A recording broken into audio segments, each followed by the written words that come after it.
As the sport of bowling continued to grow, left-handers became a dominant force. They had a more equal lane condition to bowl on in the 1960s and 70s. Two reasons: one, the polyurethane lane surface, and number two, precision oiling equipment that put down a uniform oiling pattern on the lanes. One of the dominant players of this era was Johnny Petraglia. Johnny won the Triple Crown. He won the 71 Firestone Tournament Champions, the 77 U.S. Open, and in 1980 he won the PBA National Championship. If he strikes here and gets 9 and a spare, he would shut out Gary Dickinson. He's down on the deck, pounding it, jubilation, not frustration, which the game of bowling can often force you into. And John knows about the importance of that shot. Situation becomes this: 9 spare, he shuts out Dickinson. Strike, he shuts out Dickinson. If Petraglia would happen to get 8 and a spare, we have a possibility once again of a tie.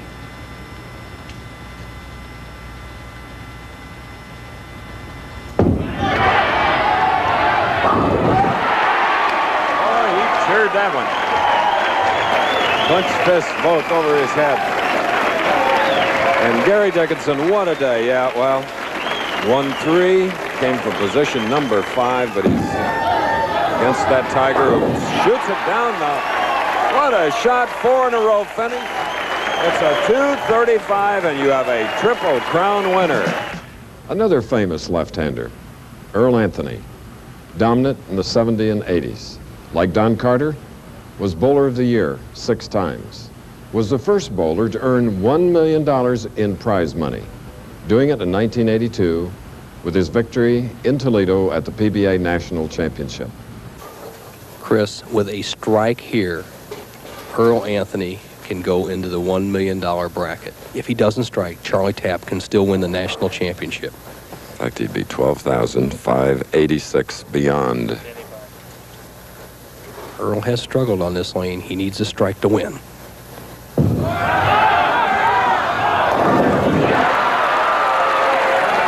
at his reaction. You will seldom see that, but in this historical achievement for Earl Anthony at Imperial Lanes in the National Championship, wow. He's the winner. He's going to be in the 220s even with a bad count. Look at that. He is over the $1 million mark. 43 years old, his 38th victory, his 5th national championship. What a competitor.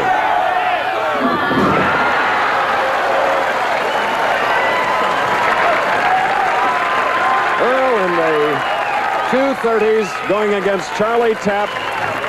And you were here at the richest tournament ever, the richest share to the winner of $38,000. But more important, he has set a pace as Susie gives him that ever-loving hug. In Earl's career, he bowled many 300 games, but not one on television.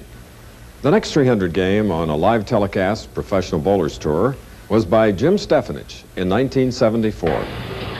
He needs 3.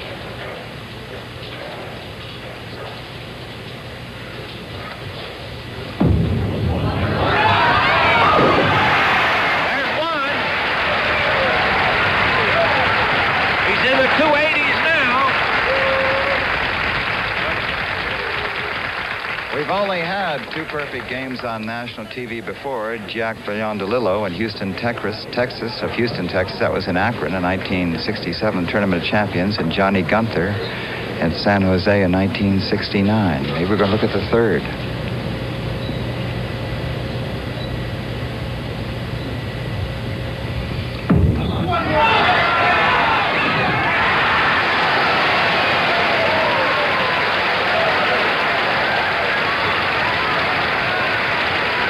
But unquestionably, here's the biggest upcoming ball of the tournament, certainly for Jim Stefanich. The game is won, but this is 300 and a new Cougar automobile, all on a strike right here. And the first show of the year. This is it for $10,000. Oh, he pulled it up.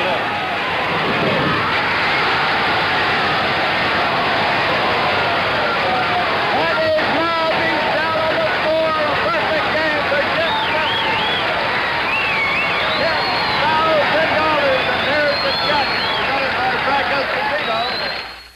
Jim Stefanich was a very serious player.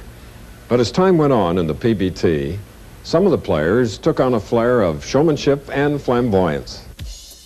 Ernie Schlegel didn't let his flamboyant uniforms distract him while winning 5 PBA titles in the 1980s.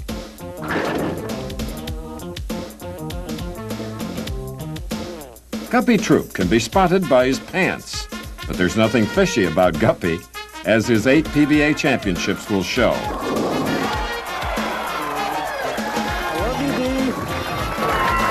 Marshall Holman's color comes from his heart. Holman let all his feelings show as he battled for a second U.S. Open title in 1985. Oh, is he happy to win.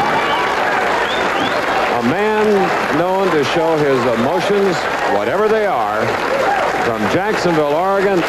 And is this a happy man? Nelson, all the matches we've covered on television, we see examples of pressure, the mental aspect of the game. Let's go to 1987, the first frame of Pete McCordy's 300 game, and examine it.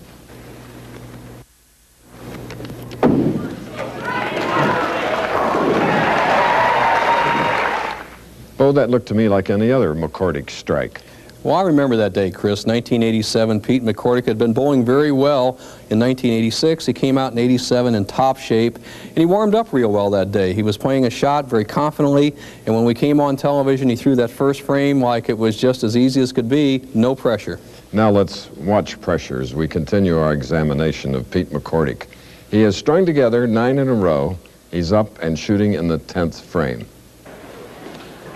9 in a row, needs 3 more.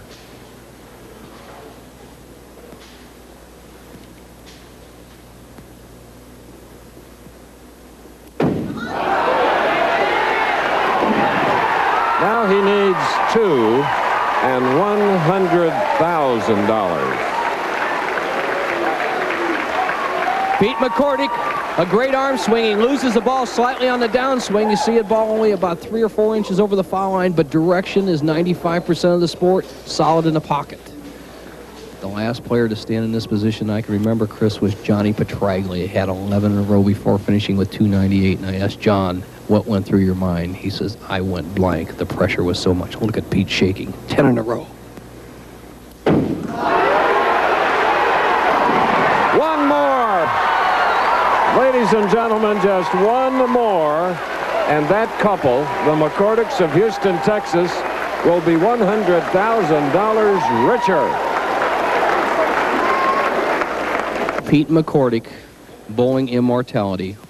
Is that a sight, Bo? Within his grasp, one more strike. 1974, Jim Stefanich was the last time. All right, here it is. Right lane.